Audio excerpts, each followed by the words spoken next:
भगवत गीता में श्री कृष्ण जब अर्जुन को समझाते हैं, वो ये क्लेम नहीं करते कि भगवत गीता तुम्हें मैं दे रहा हूं। भगवत गीता में श्री कृष्ण कहते हैं जो उपनिषदों में लिखा वो मैं तुम्हें पास ऑन कर रहा हूं। ये मेरे ओरिजिनल थॉट नहीं है, ये मेरा अपना थॉट नहीं है।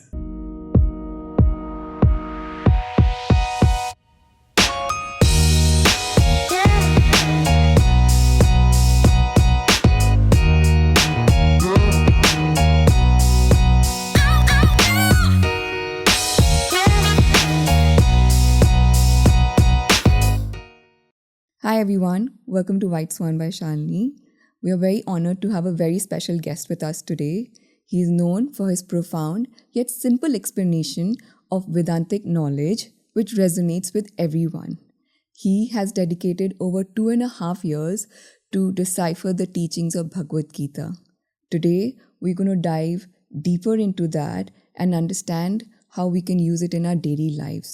So without further ado, let's welcome Shri 1008 महामंडलेश्वर स्वामी सुखदेवानंद गिरी जी। प्रणाम स्वामी जी। प्रणाम स्वामी जी, मैं चाहती हूँ कि आज हम पॉडकास्ट स्टार्ट करें एक मंत्र के साथ जो आपको काफ़ी प्रिय है। ओके। ओम पूर्णमदः पूर्णमिदं पूर्णात् पूर्णमुदच्यते पूर्णस्य पूर्णमादाय पूर्णमेवावशिष्यते। ओम शांति शांति शांति। स्वामी जी, इस मंत्र का मतलब क्या हुआ? इस मंत्र का मतलब होता है कि वह परमात्मा कंप्लीट है, यह संसार भी कंप्लीट है। पूर्णमदा पूर्णमिदम, इस संसार की उत्पत्ति उस पूर्ण परमात्मा से हुई है। पूर्णात् पूर्णमिदं उच्यते पूर्णस्य पूर्णमादाय, यदि पूर्ण में से पूर्ण को लिया जाए तो पूर्ण ही शेष रहता है। जैसे एग्जाम्पल, जीरो के अंदर आप कितने भी जीरो ऐड कर दो या कि माइनस कर लो, उसके ऊपर कोई इफेक्ट नहीं पड़ता है। वैसे ही सारा यूनिवर्स, सारा ब्रह्मांड उस पूर्ण परमात्मा से निकला हुआ है, इसलिए यह संसार भी पूर्ण है, अधूरा नहीं है। स्वामी जी, मुझे पता है कि आज हम बहुत कुछ सीखने वाले हैं आज से आपसे। आप सन्यासी क्यों और कैसे बने? कुछ चीज़ें अपने आप होती है, वो हमारे कंट्रोल में नहीं होती हैं, हमारे प्लान में नहीं होती है। इतना बड़ा डिसीजन ये कोई प्लान नहीं है, शायद मेरा तो नहीं, ईश्वर का कोई प्लान हो तो मुझे मालूम नहीं है। लेकिन ऐसी ऐसी स्थितियां बनती गई कि मुझे इस रास्ते में जाने में शायद और आसानी होती गई, और मैं बहुत आसानी से रास्ते में आया नहीं, मुझे लाया गया है। ईश्वर ने मुझे चुना है इस रास्ते के लिए और मैं इसमें चल पड़ा हूँ। इस रास्ते में चलने के लिए बहुत करेज चाहिए, बहुत डेयरिंग चाहिए, because you are going towards the unknown, everything is on risk. तो इसलिए ईश्वर ने लाया है, तो मैं बहुत खुश हूँ, बहुत हैप्पी हूँ। ये स्वामी जी, आपने एकदम ही ठीक बोला कि बहुत करेज चाहिए रहता है इस लाइन में आने के लिए, इस राह में चलने के लिए। स्वामी जी, अगर हमें समझाना पड़े कि स्पिरिचुअलिटी और रिलीजन में क्या डिफरेंस है? बहुत ही महत्वपूर्ण प्रश्न है। एक्चुअली रिलीजन और स्पिरिचुअलिटी को बेसिकली कोई उसमें अंतर नहीं है। अच्छा।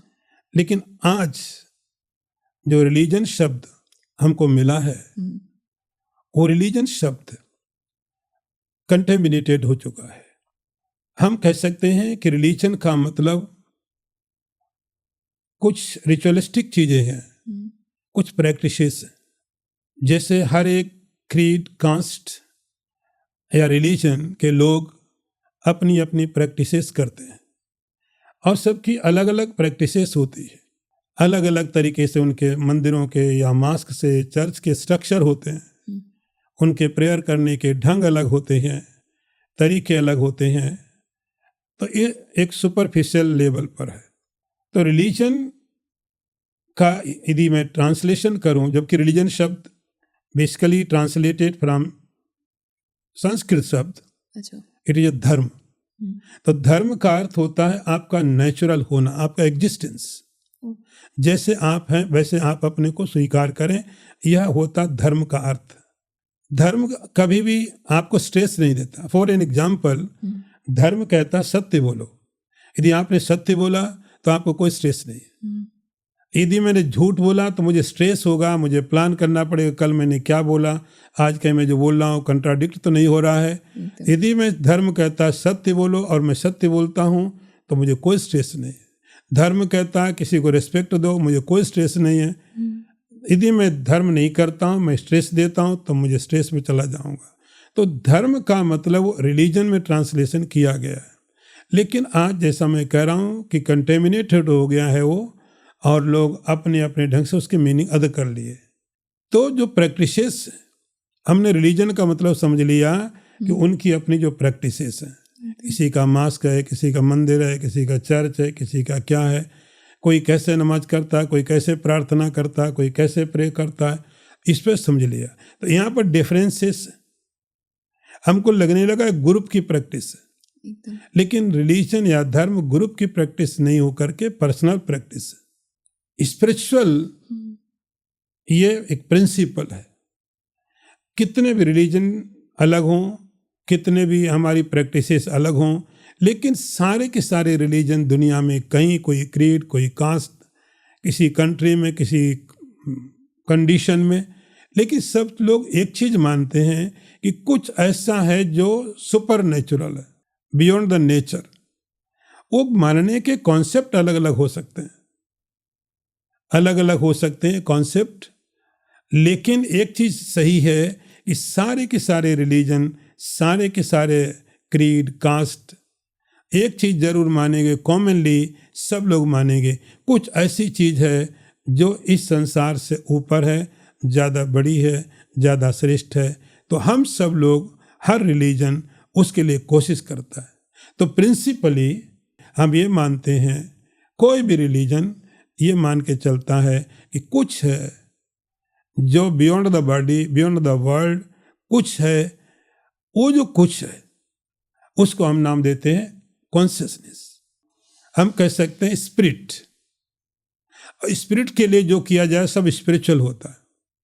तो मेरे जो थॉट है, मेरा जो सोचना है, मेरी जो फिलॉसफी है, वो यदि स्पिरिट के लिए है, उस कॉन्शियसनेस के लिए है, तब हम कहेंगे ये स्पिरिचुअल है। यदि मेरा सोचना, मेरा करना, मेरी प्रैक्टिस बॉडी के लेवल पर है, माइंड के लेवल पर है, तो हम कहेंगे रिलीजन। अच्छा। तो फिलॉसफी हमारा प्रिंसिपल सारे के सारे यूनिवर्स के सारे रिलीजन में एक कॉमन चीज है कि सभी लोग मानते हैं कि कुछ तो है जो बियॉन्ड द वर्ल्ड है। वो कैसा है वो अलग अलग बात है। तो स्पिरिचुअल का मतलब हुआ कि जब आप स्पिरिट के बारे में सोचते हैं, ऑब्जेक्ट से अलग सोचते हैं, तब वो स्पिरिट होता है, स्पिरिचुअल होता है। और जब हम इस ऑब्जेक्ट को लेके उसके लिए प्रैक्टिस करते हैं, उसके लिए, उस समय बोला जाता है ये रिलीजन। अच्छा, तो स्वामी जी अगर रिलीजन को प्रैक्टिस करें तो हम स्पिरिचुअल बन सकते हैं? यस, रिलीजन की प्रैक्टिस करके ही हम स्पिरिचुअल बन सकते हैं। रिलीजन की प्रैक्टिस करके, प्रैक्टिस गलत हो सही हो वो मैं नहीं कह रहा हूँ कि किसकी प्रैक्टिस सही है किसकी गलत है, लेकिन एक बात तय है कि जो भी लोग प्रैक्टिस करेंगे रिलीजन की, यही रास्ता होगा उनको स्पिरिचुअल बनने के लिए। हम भगवत गीता के बारे में भी बात करेंगे। तो भगवत गीता में बोलते हैं कि भगवत गीता में कहते हैं कि ज़िंदगी जीने के सारे राज छुपे हैं। अगर आप उसे ठीक से पढ़ो तो आप अच्छे से ज़िंदगी बिता सकते हो। तो भगवत गीता में आपके अनुसार से भगवत गीता है क्या? बहुत बड़ा सवाल है। आपने पूरी भगवत गीता पूछ दी। ये पूरी भगवत गीता अभी मैंने ख़त्म की है, 2.5 साल लगा हमको, और 2.5 सालों में रोज़ हर वीक हम 2 बार करते थे, तो उसके लिए 2.5 साल लगा। अब आपने पूरी भगवत गीता के बारे में पूछ दिया, तो मैं कोशिश करता हूँ कि कुछ आपको उसके बारे में इंट्रोडक्शन दे दूँ कि भगवत गीता क्या है और आज उसका हमारे लाइफ में कितनी रिलेवेंट है वो, कि भगवत गीता 5000 साल पहले कभी हुई, आज 5000 साल में इतने चेंजेज हो गए हमारे लाइफ स्टाइल में, हमारे जीने में, हमारे खाने में, हमारी हर जगह में। तो क्या आज उसके कोई मतलब है क्या हमारे जीवन के साथ भगवत गीता का? क्यों चाहिए भगवत गीता? क्या रिलेवेंट है उसका हमारे इस लाइफ में? जबकि आज हर साल के बाद एक मोबाइल जितना महंगा खरीदते हैं वो ओल्ड हो जाता है, हर कंप्यूटर जितना महंगा खरीदते हैं 1-2 साल के बाद मुझसे और वो बेकार हो जाता है। ये 5000 साल भगवत गीता को हो गए, आज भी इतनी रिलेवेंट हमारे लाइफ में क्यों है? तो मैं थोड़ा इसके बारे में बताऊंगा। भगवत गीता महाभारत का एक पार्ट है और भगवत गीता अपने आप में कोई टेक्स्ट नहीं है, जैसा मैंने कहा ये महाभारत का एक पार्ट है। और भगवत गीता में श्री कृष्ण जब अर्जुन को समझाते हैं वो ये क्लेम नहीं करते कि भगवत गीता तुम्हें मैं दे रहा हूँ। भगवत गीता में श्री कृष्ण कहते हैं जो उपनिषदों में लिखा वो मैं तुम्हें पास ऑन कर रहा हूँ, ये मेरे ओरिजिनल थॉट नहीं है, ये मेरा अपना थॉट नहीं है। कुछ लोगों बहुत मिसकॉन्सेप्शन है भगवत गीता श्री कृष्ण के ओरिजिनल थॉट, नहीं, बिल्कुल नहीं। श्री कृष्ण एडमिट करते बहुत बार किया भगवत गीता में, ये मेरा थॉट नहीं है, ये उपनिषदों का है और उस थॉट को मैं तुमको दे रहा हूँ। भगवत गीता शुरू होती है कि अर्जुन उस समय का एक सर्वश्रेष्ठ धनुर्धारी योद्धा है। परिस्थितियां ऐसी हुई कि उसको अपने ही परिवार के विरुद्ध में युद्ध में आना पड़ा। एक तरफ वो है, एक तरफ उसके सारे के सारे दूसरे कजन्स। तो अपने ही परिवार के विरुद्ध में उसको बहुत भारी युद्ध करना था और ये उस समय का सबसे बड़ा युद्ध कहा जा सकता है। अचानक उसके दिमाग में, उसको मालूम था किस समय युद्ध करना है, वो तैयार होके आया है, लेकिन अचानक उसके दिमाग में आ गया कि जिनको मैं मार रहा हूं वो तो मेरे अपने भाई हैं, मेरे अपने फैमिली के हैं, मेरे अपने मेंबर्स, रिलेटिव्स, इनको मैं मार रहा हूं। और यहां से अर्जुन डिप्रेशन में चला गया। तो ये डिप्रेशन जिसको हम बोलते हैं आजकल डिप्रेशन, ये कोई नई बीमारी नहीं है, पहले भी थी, पहले रेयर होती थी, आजकल कॉमन हो गई। आजकल जिसको डिप्रेशन नहीं हो उसको डिप्रेशन होना चाहिए। मैं क्यों नहीं डिप्रेशन में हूँ, कुछ गड़बड़ है मेरे में। तो अर्जुन को डिप्रेशन होता है और ये हालत में होता है जो एक सिम्टम होते डिप्रेशन वाले, वो सब उसके पास। और वो बहुत भाग्यशाली था, उसके पास में कृष्ण जैसे व्यक्ति थे, परमात्मा के अवतार कृष्ण थे। तो उस डिप्रेशन से निकालने के लिए, उस अवसाद से निकालने के लिए श्री कृष्ण अर्जुन को स्टेप बाय स्टेप वो उपनिषदों के जो मैसेज हैं वो देते हैं। आप भगवत गीता को 3 पार्ट में बांट लीजिए। पहला पार्ट पहले अध्याय से लेकर के 6थे अध्याय तक, दूसरा 7वें से लेकर 12वें तक, तीसरा 13वें से लेकर 18वें तक। 3 पार्ट में इसको आप समझ लीजिए। पहले वाले पार्ट में जीव का वर्णन किया गया है। जीव का मतलब इंडिविजुअल सोल। इंडिविजुअल सोल क्या है? तो इन 6 चैप्टर्स में, 6 अध्यायों में भगवान ने जीव के बारे में बताया, जीवात्मा के बारे में। और इसी बात को बताते बताते उन्होंने कर्म योग के बारे में बातें की कि जब हम जीव हैं, इंडिविजुअल सोल हैं, तो हमको कर्म करना ही पड़ेगा। तो कर्म हमारा एक्सप्रेशन है, हम एग्जिस्ट करते हैं तो हम कर्म करेंगे ही, तो कर्म हम करते ही हैं। तो कर्म हमारे दुख का कारण न बन जाए कि कर्म किए बिना तो कोई रह नहीं सकता है, कर्म तो करने ही पड़ते हैं, लेकिन वो कर्म हमारे दुख का कारण न बन जाए। अभी फॉर एग्जाम्पल मैं आपको ऐसे बताऊं, जैसे कोई व्यक्ति एक स्टडी करता है, उसके मन में इच्छा है कि जाने के बाद वो एजुकेशन करेगा, एक अच्छा इंजीनियर बनेगा, डॉक्टर बन जाएगा, साइंटिस्ट बन जाएगा, और बन जाता है। एक हुई पीछे, उसके बाद उसकी इच्छा होती कि मैं एक बहुत बड़ा अच्छा मुझे जॉब मिल जाए, जॉब भी मिल गया। अब जॉब भी मिल गया तो उसकी जो इच्छा थी पूरी हो गई, लेकिन आप ठीक से नहीं देखो, वो व्यक्ति जॉब करने को तैयार नहीं है। जॉब मिला उसको है, उसके लिए उसने बहुत एफर्ट डाले, बहुत इन्वेस्टमेंट किया, टाइम का, पैसे का, आज जॉब मिल गया, लेकिन वो फ्राइडे इवनिंग की वेट करता है कि फ्राइडे इवनिंग कब आए, वो वेट कर रहा है। जैसे ही फ्राइडे इवनिंग आई वो खुश हो जाता है, oh my God I am relaxed, weekend is here. और मंडे मॉर्निंग आज यदि किसी को कहना हो आई हेट यू, आप ये मत कहो आई हेट यू, आप कह सकते हो यार Monday morning in my life,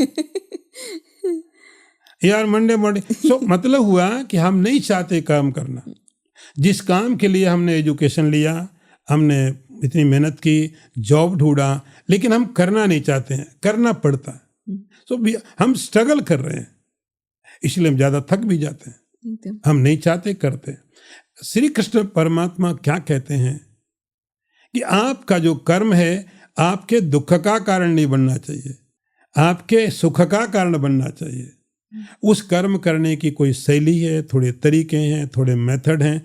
इस पूरे पोर्शन को श्री कृष्ण ने कर्म योग करके वहाँ डिस्क्राइब किया है कि आप कैसे कर्म करें, वो आपके कर्म आपके लिए, सोसाइटी के लिए, फैमिली के लिए, सबके लिए अच्छे हों और आप उन कर्मों से दुखी ना होकर के सुखी हो जाएं। तो ये पूरा का पूरा मेथड उन्होंने 6ठे अध्याय तक कर्मयोग और साथ में आपको मेडिटेशन वगैरह कैसे करना चाहिए। तो एक जीव होने के कारण ये आपका मेडिटेशन भी करना पड़ेगा, आपको कर्म भी करने पड़ेंगे। तो ये इस पोर्शन में बताया। नेक्स्ट पोर्शन आता है 7 से लेकर के 12वें तक। इस पोर्शन में श्री कृष्ण ने बताया कि ईश्वर क्या है। एक तो हुआ जीव, इंडिविजुअल सोल, जो जन्म लेता है, मरता है, इसकी कहानी बता दी कर्म करके। तो उन्होंने 7वें अध्याय से लेकर के 12वें अध्याय तक सुपर नेचुरल या सुपर कॉन्शियसनेस, या जिसको परमात्मा, भगवान, ईश्वर, गॉड, ऐसा कोई नाम नहीं दिया, उन्होंने एक्सप्लेन पूरा किया है, कोई नाम नहीं दिया है, एक कॉन्सेप्ट दिया है। तो 7वें अध्याय से लेके 12वें अध्याय तक उन्होंने ईश्वर के बारे में बताया, 7वें में बताया, 8वें में बताया। तो मैं आपको थोड़ा एग्जाम्पल देके बताऊंगा जिससे आपको समझ आएगी। उस परमात्मा श्री कृष्ण ने कहा है अर्जुन, पृथ्वी के अंदर मैं हूँ, पानी के अंदर मैं हूँ, अग्नि के अंदर मैं हूँ। तो जो पृथ्वी के अंदर में एक पावर है कि हमने कोई सीड डाला और वहाँ से स्प्राउट होता है, तो पृथ्वी के अंदर कोई एनर्जी है, कोई पावर है जो उसको स्प्राउट करता है। तो भगवान कहते हैं इसके अंदर जो ताकत है वो मैं हूँ। पानी के अंदर हमारी प्यास बुझाने की जो क्षमता है वो मैं हूँ। अग्नि के अंदर जलाने की जो क्षमता मैं हूँ। तो ईश्वर का कॉन्सेप्ट, ईश्वर के बारे में उन्होंने ऐसा नहीं बोला कि भगवान कहीं दूर बैठा हुआ है, कहीं बैकुंठ या 7 हेवन या वहाँ कहीं दूर। उन्होंने वो बताया कि आप जहाँ भी हैं वहीं परमात्मा है। पृथ्वी देखो तो वहाँ है, जल देखो तो वहाँ है, अग्नि देखो तो वहाँ है, वायु देखो तो ऑक्सीजन में, स्पेस में, तो सब जगह वो परमात्मा यहीं पर अवेलेबल है। और इसी बात को उन्होंने स्पष्ट करने के लिए एग्जाम्पल दिया, अपना विराट रूप दिखाया। 11वें अध्याय में भगवान का विराट रूप, कॉस्मिक फॉर्म, विराट रूप दिखाया कि तुम मुझे देखो। और उस विराट रूप के अंदर में अर्जुन क्या देखता है कि सारी पृथ्वी उसमें है, सारा आकाश उसमें है, स्टार्स हैं, सन, सूर्य, चंद्रमा, सब के सब उसके अंदर में है। एक जगह बैठ करके वो सब देख रहा है।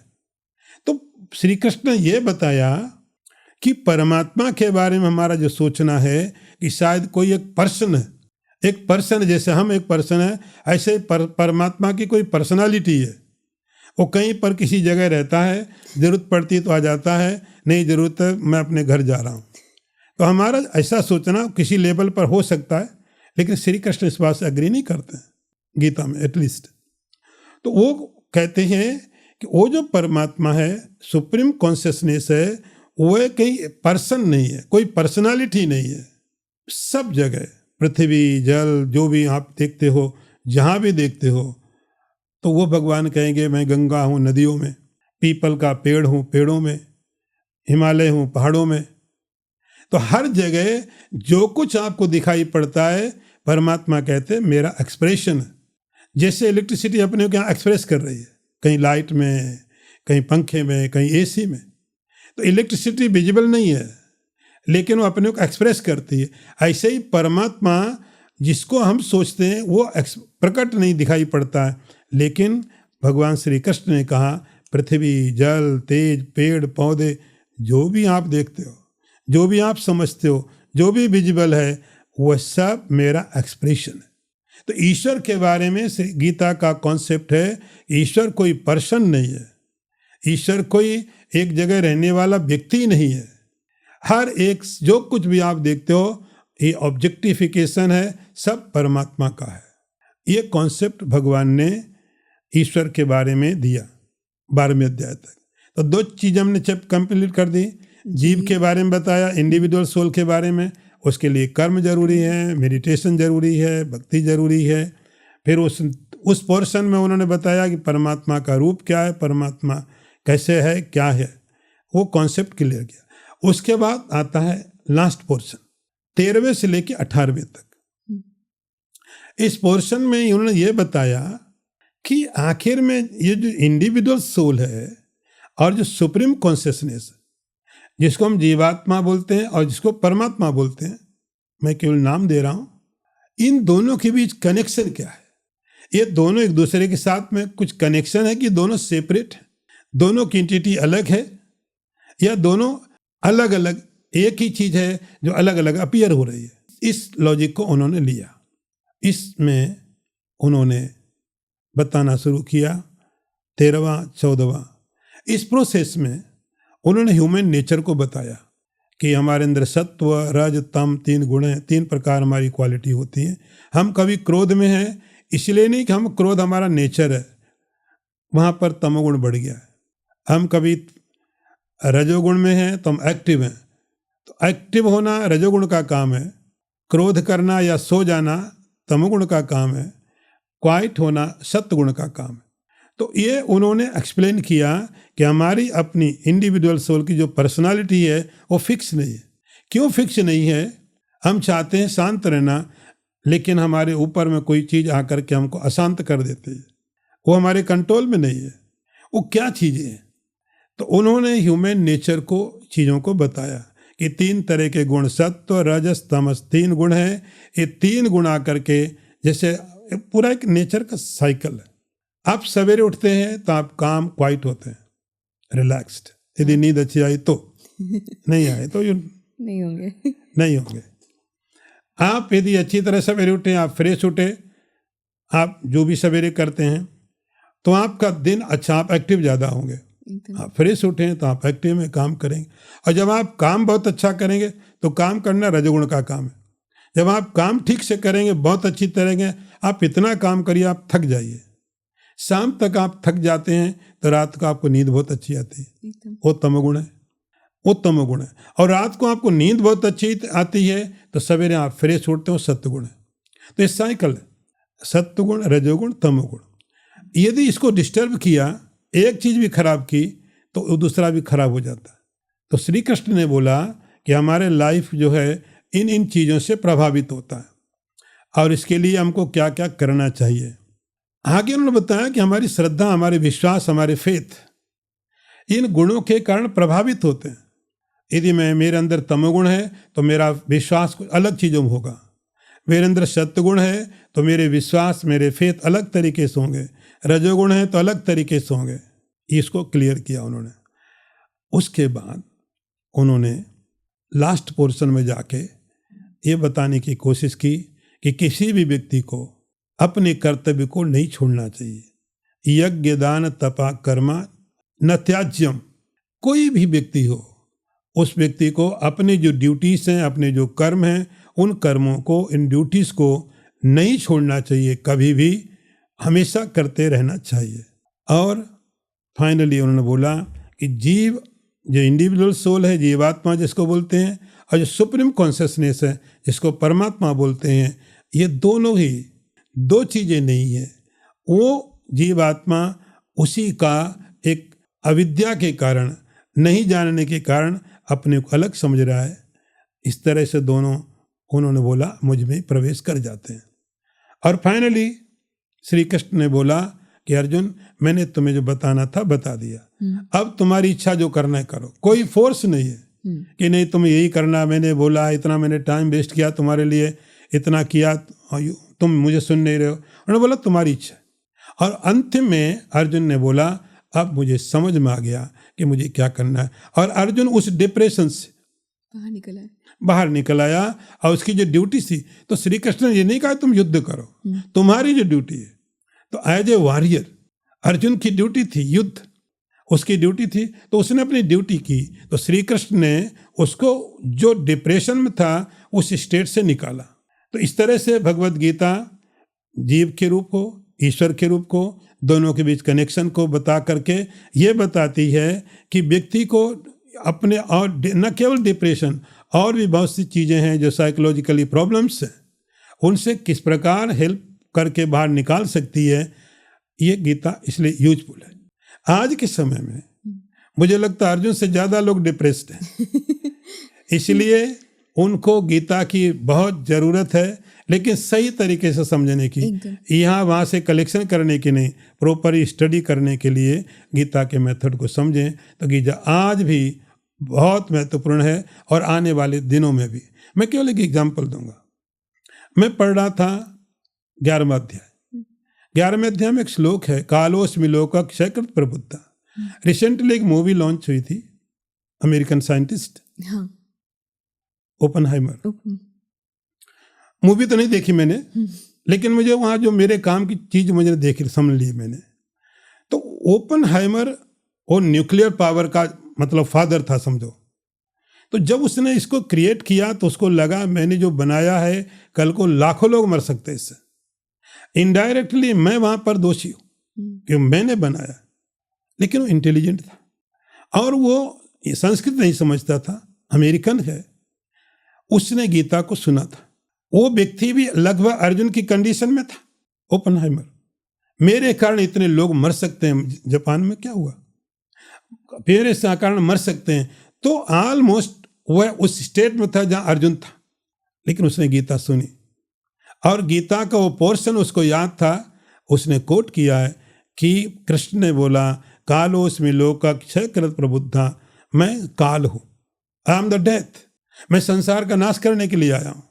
मैं नहीं कह रहा हूं उसका सोचना सही है या गलत है, लेकिन मैं ये जरूर कह रहा हूं गीता के उस कोट के कारण, केवल उस कोट के कारण, उस फ्रेज के कारण वो व्यक्ति अपने को बहुत भयंकर डिप्रेशन से निकाल पाया।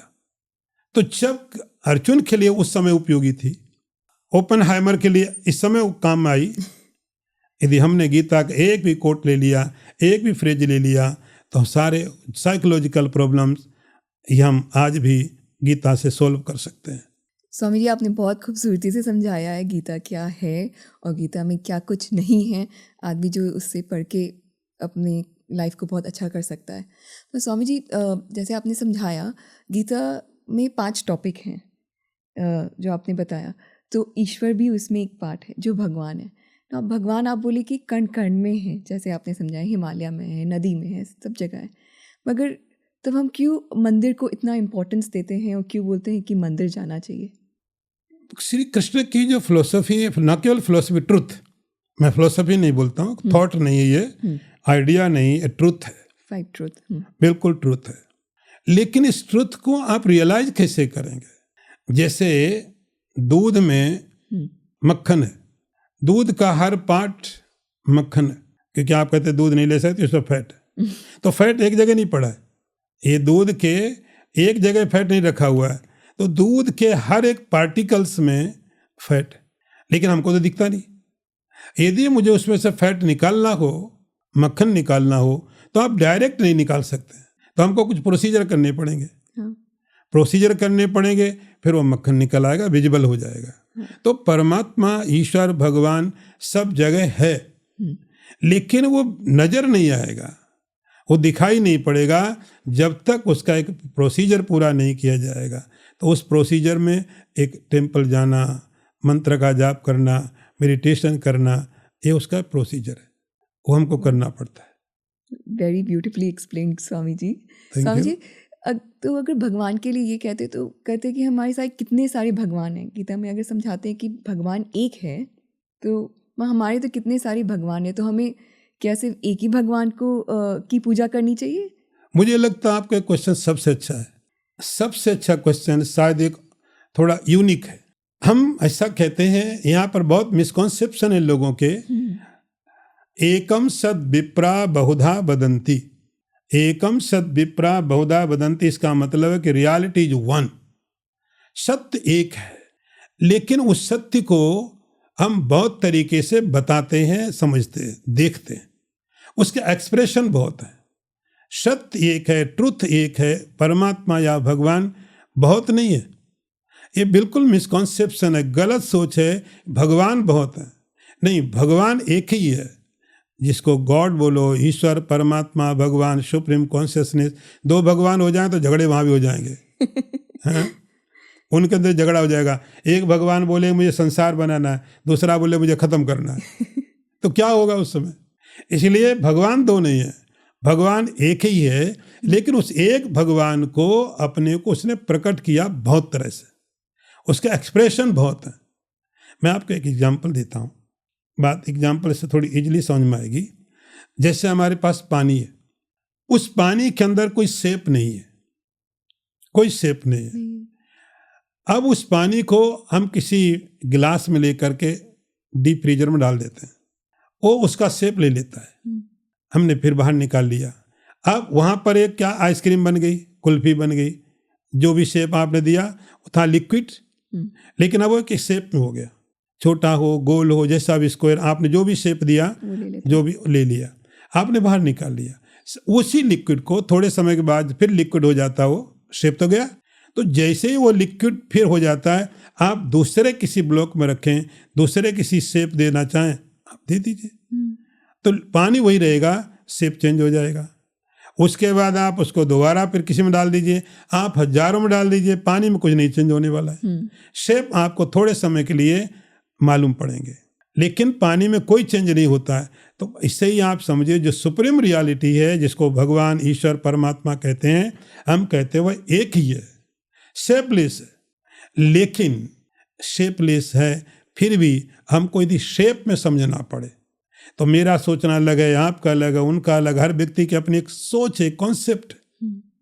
तो हमारे यहाँ फ्रीडम है, कोई, क्योंकि शेप है ही नहीं, आपको देनी है, आपको शेप देनी है, तो आपको फ्रीडम दिया है, आप उस परमात्मा को कोई भी शेप दे लो। क्योंकि हम शेप पसंद करते हैं, हमको आकार चाहिए, हमको आकार चाहिए। जैसे हम बच्चों को स्कूल भेजते हैं, एलिमेंट्री स्कूल में, नर्सरी में, हम उनको एप्पल दिखाते बड़ा सा, सिखाना क्या, ए फॉर एप्पल। बच्चे को एप्पल में ज़्यादा इंटरेस्ट, ए में नहीं है, क्योंकि उसे अभी क्या मतलब ऐसे एप्पल, बनाना, ऐसे ऐसे नाम दिया हमने, फिर उसको पिट कैट दिखा दिया। तो हमने उसका इंटरेस्ट किस में लिया, शेप में, एकदम आकार में, चित्र में, फोटो में। धीरे धीरे धीरे धीरे जैसे उसकी अंडरस्टैंडिंग बढ़ी, वो हमने गायब कर दिए, ये आ गया उसके सामने। तो ये हमारा मेथड था बच्चों को पढ़ाने के लिए, उनको एजुकेट करने के लिए, कि उनको हमने बताया ये है, बी है, पर्पस वो था। ऐसे ही हमारा पर्पस है, अध्यात्म का पर्पस है, हर व्यक्ति को उस सुप्रीम रियलिटी तक पहुंचाना। लेकिन कैसे, कैसे? तब कहा जाएगा आप उसको एक शेप दो। और शेप कैसा देना, कोई रिजिड नहीं है। आपकी मेंटालिटी कहती है भगवान ब्रह्मा के रूप में, इट्स ओके। वो कहते हैं गणपति है, बोले शिव है, वो बोले हनुमान जी हैं, विष्णु है, शिव है। आप हमारे कहते 33 करोड़ देवता। एक देवता 33 करोड़ नहीं है, ये आपकी मेंटालिटी है। You are free to think. कोई भी आकार जो आपको अच्छा लगता है, आपको लगता है इसमें मैं इजी हूँ, ये मेरे लिए ठीक लगता है, आप वो स्टेप ले लीजिए। लेकिन उस शेप का ही मतलब नहीं है। तो हमारे यहाँ एकम सत विप्रा बहुधा वदंती, सत एक ही है, रियलिटी वन, उसको हम बहुत तरह से एक्सप्रेस करते हैं। ये जो आकार हैं ये आएंगे, अपीयर होंगे और डिसअपीयर होंगे, इससे उस सत्य का कोई मतलब नहीं है। इसलिए ये जो मिसकॉन्सेप्शन है कि भगवान के बहुत भगवान है, बिल्कुल झूठ है। भगवान बहुत नहीं है, भगवान का एक्सप्रेशन बहुत है। भगवान एक है। जैसे इलेक्ट्रिसिटी हजारों जगह जल रही है, हजारों जगह अलग अलग शेप में काम कर रही है, इलेक्ट्रिसिटी अलग है। ऐसे ही वो सुप्रीम रियलिटी जो परमात्मा, ईश्वर, भगवान, वह अलग नहीं, वह एक है, उसका एक्सप्रेशन बहुत है और वो आपकी इच्छा पर है, आप कोई भी आकार उसका ले सकते हो। तो जितने जन भी सुन रहे हैं, भगवान एक है और जिनकी आपको पूजा करनी है, आप उनकी पूजा कर सकते हो, बिल्कुल कर सकते हो। कोई छोटा नहीं, कोई बड़ा नहीं है। स्वामी जी, आपने जीव की बात की, जीव मतलब सोल, तो बोलते हैं कि पर्पस क्या होता है सोल का? सोल का पर्पस क्या होता है? थोड़ा डीप क्वेश्चन है ये, डीप क्वेश्चन है। पर्पस क्या है? हम एक छोटी सी निडल बनाते हैं, कोई पेन बनाते हैं, तो हम सोचते हैं इसका पर्पस क्या है। हम कोई बिल्डिंग बनाते हैं तो पहले सोचते हैं किसके लिए, कौन रहेगा। रोड बनाए किसके लिए। तो हर चीज का एक पर्पस है। तो जितना एक क्रिएशन है उसका भी एक पर्पस है। तो जितने ऑब्जेक्ट हैं उनका बनाना, उनका होना एक पर्पस के साथ है। उनका होना एक पर्पस है, उद्देश्य है हर चीज का। इसलिए बनाया, इसका ये काम, इसका ये काम, उद्देश्य होता है। तो आप दो पार्ट में समझिए इसको, एक सब्जेक्ट, एक ऑब्जेक्ट। यदि मैं थोड़ा और कहूँ, एक्सपीरियंस्ड, एक्सपीरियंसर और एक्सपीरियंस, तीन चीजें। तो जो एक्सपीरियंस्ड है, जिसको हम अनुभव करते हैं, वो जितने ऑब्जेक्ट हैं उनका एक पर्पस है, इसलिए बनाया गया। तो आप सारे संसार को एक पर्पस ढूंढ सकते हो, लेकिन जीव, इंडिविजुअल सोल, उसका कोई पर्पस नहीं है। पर्पस का अर्थ होता है कि कोई और एक्सपीरियंस करे उसको। पर्पस का अर्थ जैसे गिलास है, क्या पर्पस है कि मैं इसको यूज करूं। पर्पस का अर्थ है कि कोई गाड़ी है, मैं उसको यूज करूं, तो गाड़ी का पर्पस क्या, मैं उसको यूज करूं। बिल्डिंग का पर्पस क्या, मैं उसमें रहूं। तो जितने ऑब्जेक्ट है उनका पर्पस होता है, किसके लिए। तो संसार में जितने भी ऑब्जेक्ट बनाए गए वह सब बनाए गए हैं सब्जेक्ट के लिए, आत्मा के लिए। आत्मा किसी के लिए नहीं बनाई गई है। तो इंडिविजुअल सोल या जीवात्मा, उसका कोई पर्पस नहीं है, वो किसी के लिए नहीं बनाई गई है। थोड़ा ठीक से समझे ना, डीप क्वेश्चन है। तो हमारी बॉडी का पर्पस है, तो बॉडी सेपरेट है, इसके अंदर कॉन्शियसनेस सेपरेट है। तो हमारी बॉडी का पर्पस है, हमारे माइंड का पर्पस है, हमारे लीवर्स का, बॉडी पार्ट्स का पर्पस है। लेकिन हमारा कोई पर्पस नहीं। मैं किस लिए हूं, कोई मुझे यूज करे इसलिए नहीं हूं, मैं हूं, मेरा एग्जिस्टेंस। तो जी आत्मा का कोई पर्पस नहीं है। सारा जो कुछ भी है सब आत्मा के लिए है, आत्मा किसी के लिए नहीं है। तो स्वामी जी, अगर दुनिया में आए तो बोलते हैं ना कुछ अच्छा करके जाना, वो तो सोल का ही पर्पस हुआ, मतलब कि कुछ अच्छा कर्म करे। हम दुनिया में आए हैं, हमारा जन्म हुआ है, तो हमको कुछ अच्छा करके जाना चाहिए, अच्छा ही करके जाना चाहिए। हम आया कौन है, आत्मा। यही बात। तो आत्मा आया है कैसे, बॉडी के थ्रू। तो हम बर्थडे किसका मनाते हैं, बॉडी का आत्मा का तो नहीं ना, क्योंकि आत्मा का बर्थडे नहीं मनाते हैं। हम ये बिलीव करते हैं कि बॉडी आती है और चली जाती, आत्मा आगे बढ़ जाती है। अच्छा।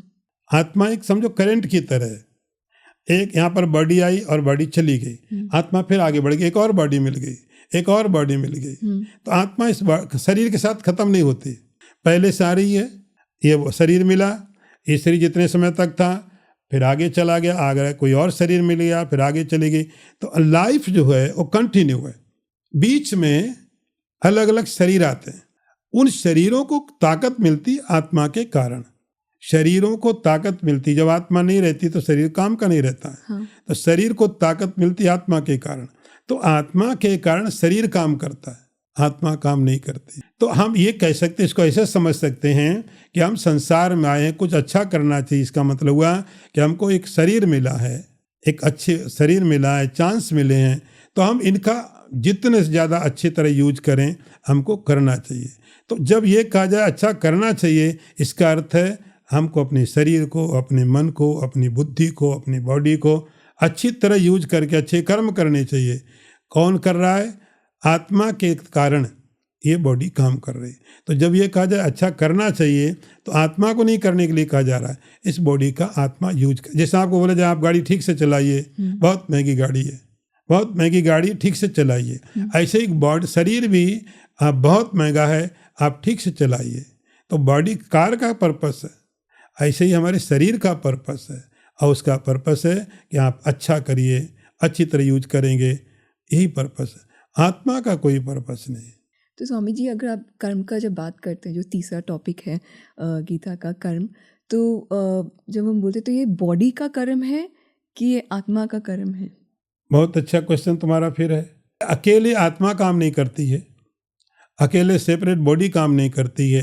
तो इसमें क्या होता है, भगवान ने गीता में बोला 5 चीजें होती हैं, एक कॉम्बिनेशन है, उसको समझना जरूरी है।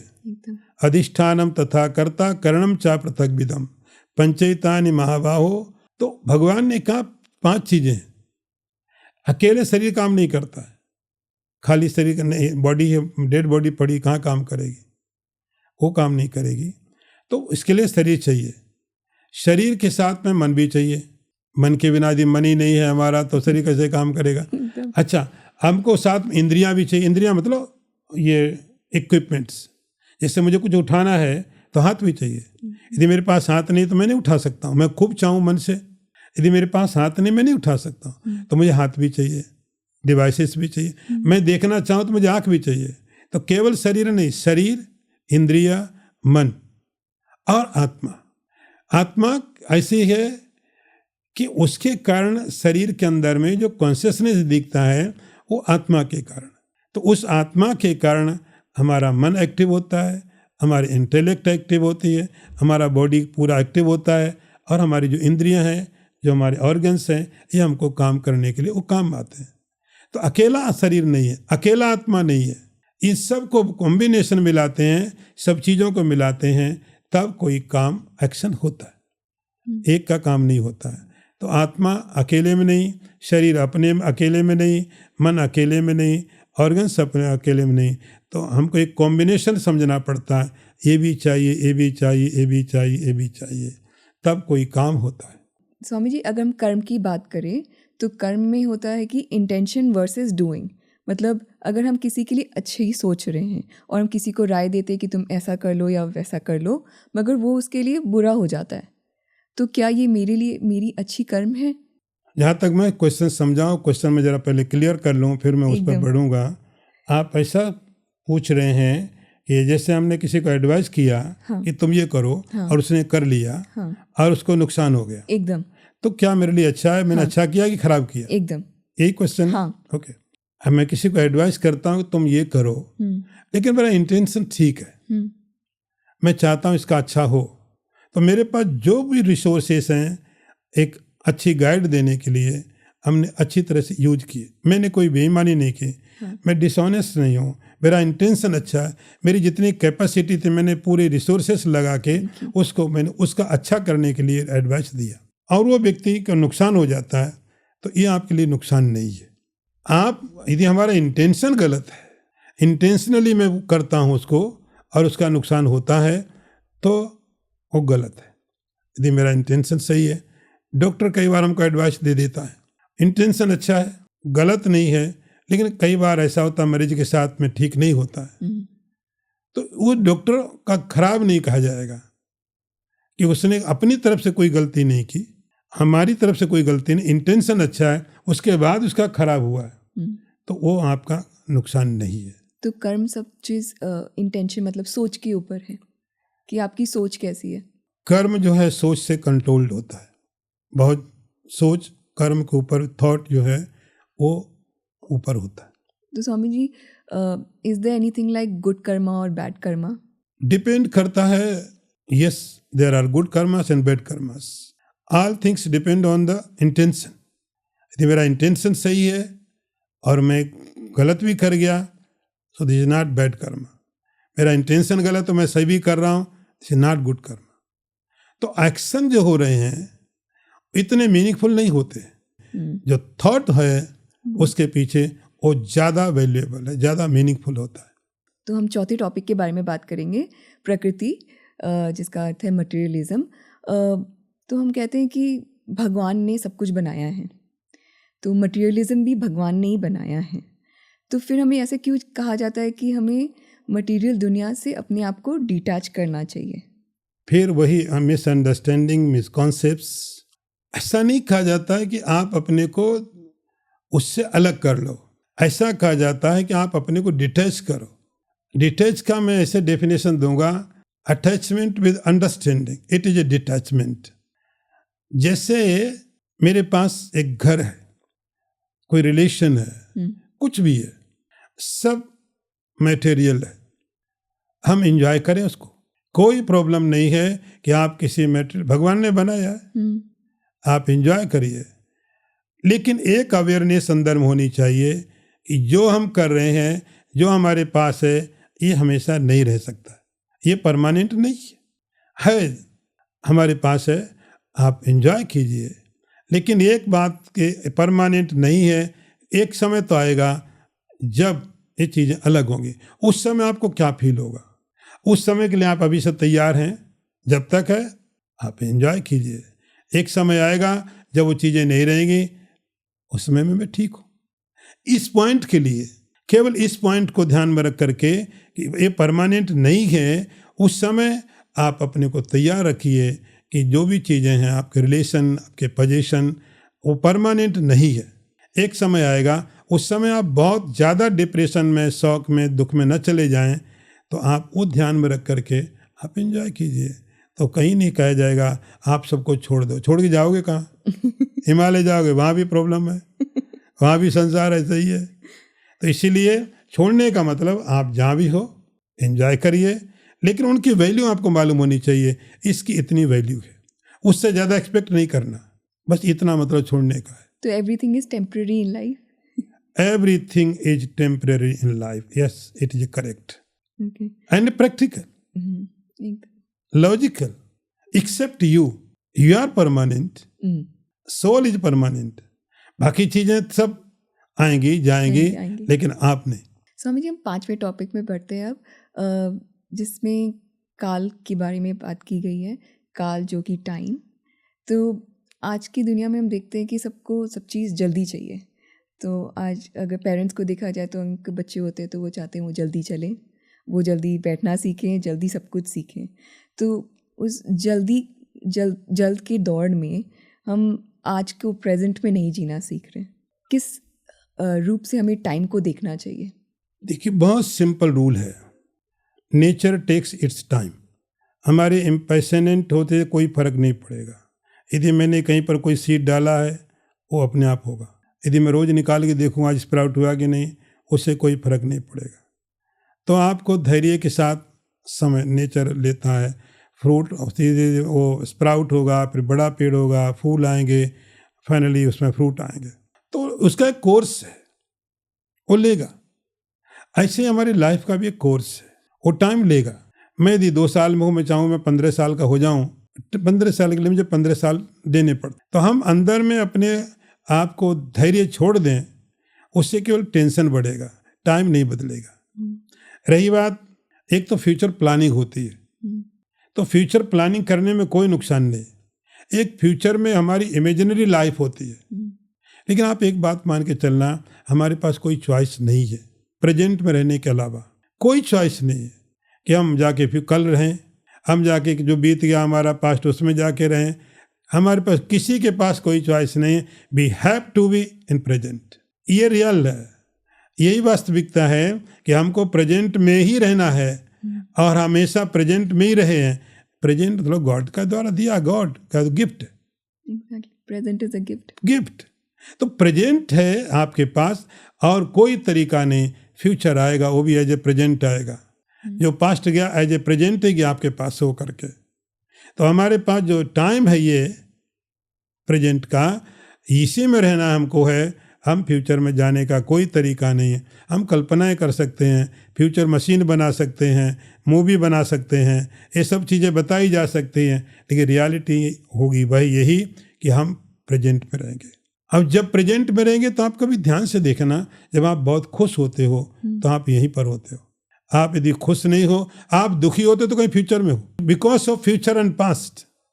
आप कभी ठीक से ऑब्जर्व करना, जब भी जीवन में मिजरीस हैं, you are not here, you are somewhere else, either in past और फ्यूचर। यदि आप खुश हो, कभी आप देखना बहुत खुश हो तो आपको सब भूल जाएगा। अब मैं सब कुछ भूल गया, सब कुछ भूल गया। तो आप यदि प्रेजेंट में, तो आप खुश हैं, आप खुश हैं तो मैं कह सकता हूँ आप प्रेजेंट में। तो हमारे पास कोई ऐसी चॉइस नहीं दी गई है कि हम प्रेजेंट छोड़ करके इधर जाएं। इमेजिनरी हम कल्पना कर सकते हैं फ्यूचर की एंड पास्ट की। हम केवल दुख ही हो सकते हैं। सुखी होना है तो एक ही तरीका है, be here right now, be present. Yes Swami ji, मगर टाइम के लिए ये भी कहा जाता है कि time is the biggest healer. तो सब्सिक्वेंटली अगर जैसे जैसे टाइम बीतता है, अगर आपको कोई प्रॉब्लम है तो वो टाइम के साथ हील होते जाएगा। तो उस समय टाइम को कैसे देखा जाए? मैं इस चीज़ को ऐसे कहूँगा, you are the biggest healer, time is not healer. आपकी जो कॉन्शियसनेस आपका है, आपका कॉन्शियसनेस द हीलर।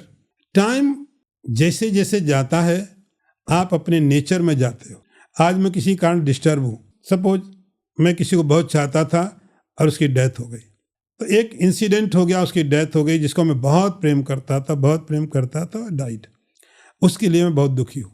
मैं 10 दिन 15 दिन बहुत दुखी हूँ, महीना 2 महीना हो सकता है। 1 साल के बाद वैसे ही पकौड़े खा रहा हूँ, मैं चाय पी रहा हूँ, भूल गया मैं सब कौन मर गया, क्या हुआ। मैं खा रहा हूँ, एंजॉय कर रहा हूँ, मूवी है, क्लब है, पब है, एवरीथिंग इज गोइंग ऑन, सब कुछ जा रहा है। तो ये not because of time. Time गया, व्यक्ति तो वापस जिंदा नहीं आया, वो तो गया, लेकिन धीरे धीरे धीरे धीरे मैंने वो मेमोरीज हटा दी, वो डिलीट कर दी, इरेज कर दी वो मेमोरीज।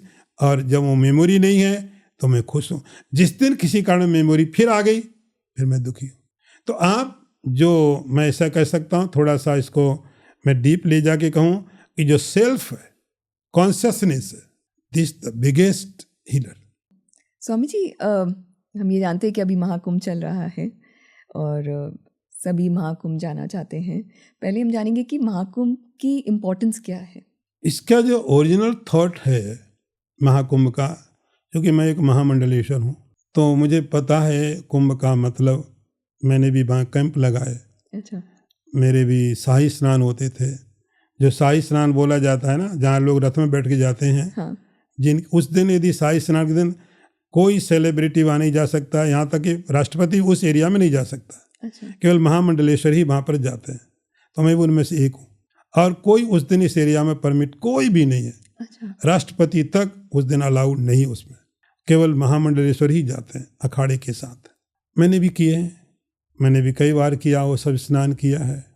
लेकिन मैं इसका एक ओरिजिनल थॉट आपको देना चाहता हूँ। बहुत पुराने समय में जब अलग अलग दिशाओं में अलग अलग जगह लोग अपनी स्पिरिचुअल प्रैक्टिसेस करते थे, उनको नॉलेज इकट्ठे होते थे, उनके अपने ज्ञान होते थे, अंडरस्टैंडिंग होती थी।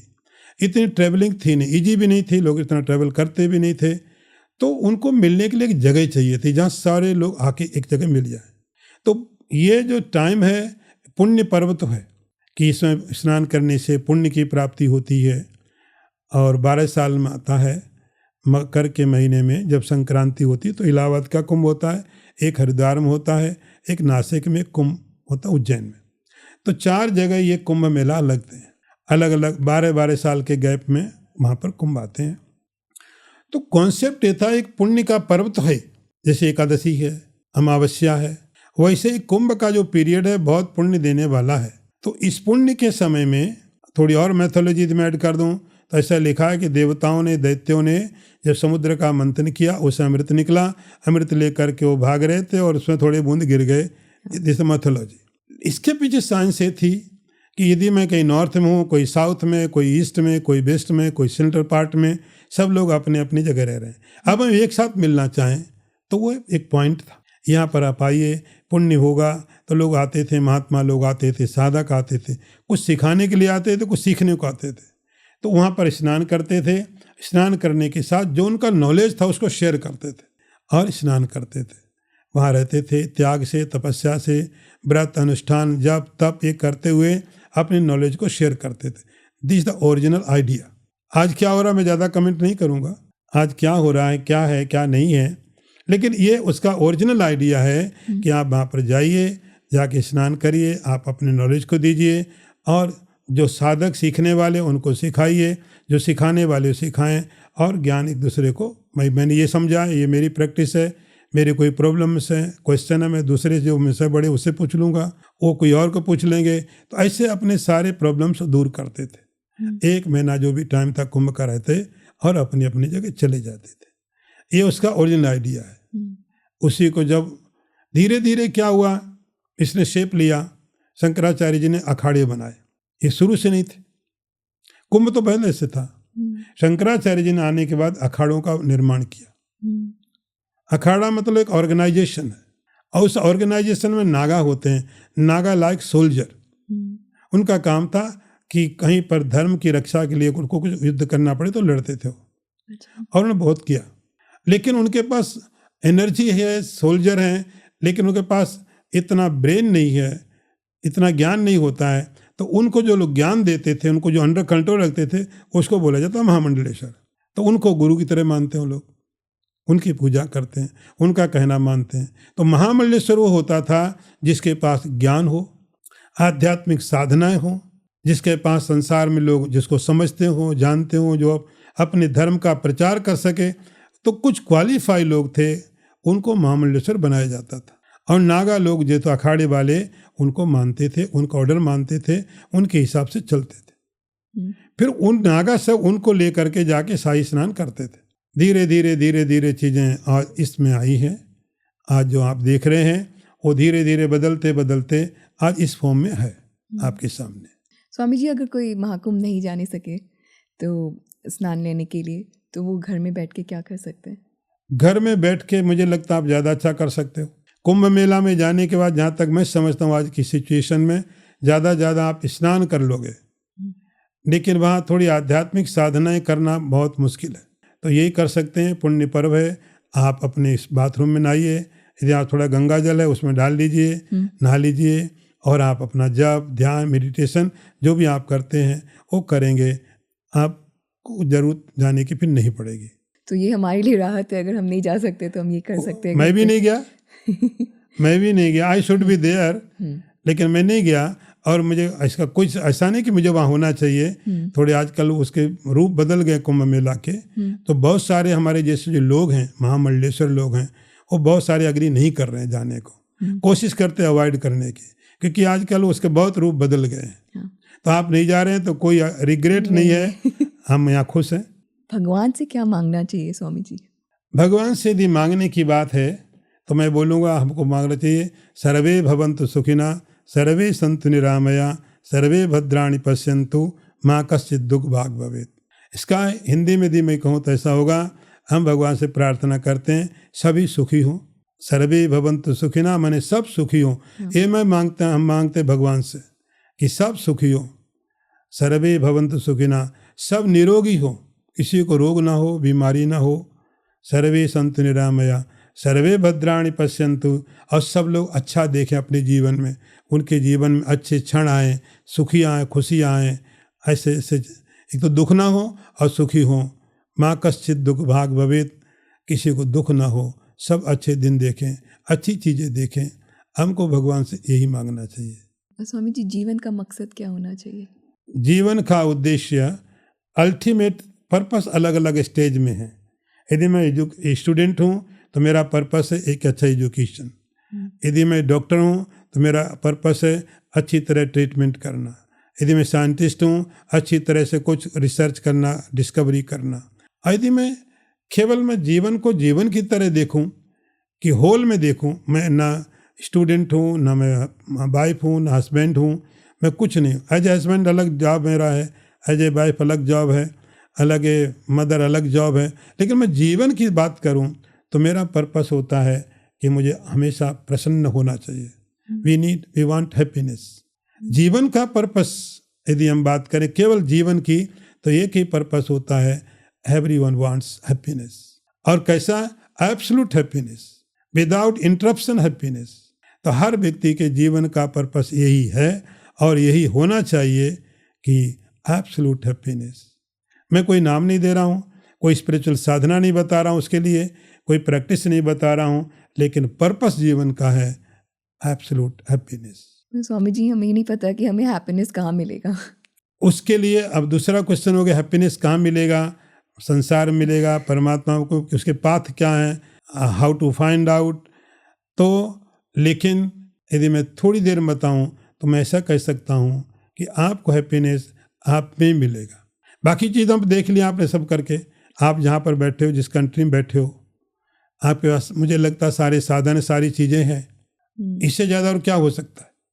उसके बाद यदि आप हैप्पीनेस के बारे में पूछें कि कैसे मिलेगा, इसका अर्थ हुआ कि ये आपको आपका हैप्पीनेस केवल आप में मिलेगा, एकदम और कहीं नहीं मिल सकता। स्वामी जी आपने बहुत अच्छे से समझाया और मुझे आज बहुत खुशी हुई आपको यहाँ इस पॉडकास्ट में आप आए, और मैं ये दावे के साथ कह सकती हूँ कि सबको बहुत ही कुछ इस पॉडकास्ट से मिलेगा, बहुत कुछ जानने के लिए मिलेगा। शालिनी, बहुत अच्छा लगा, आपके थॉट प्रोसेस, आपके क्वेश्चन काफ़ी डीप भी थे, मीनिंगफुल थे, और मैंने बहुत एंजॉय किया है, बहुत एंजॉय किया। और जब भी टाइम होगा हम लोग फिर कभी भी बैठ सकते हैं। एकदम Swami ji. Thank you. Thank you everyone for tuning into all our episodes. I hope you get some great insights about parenting. Please share this episode with all your family members and your friends, and don't forget to hit that subscribe button. See you next time.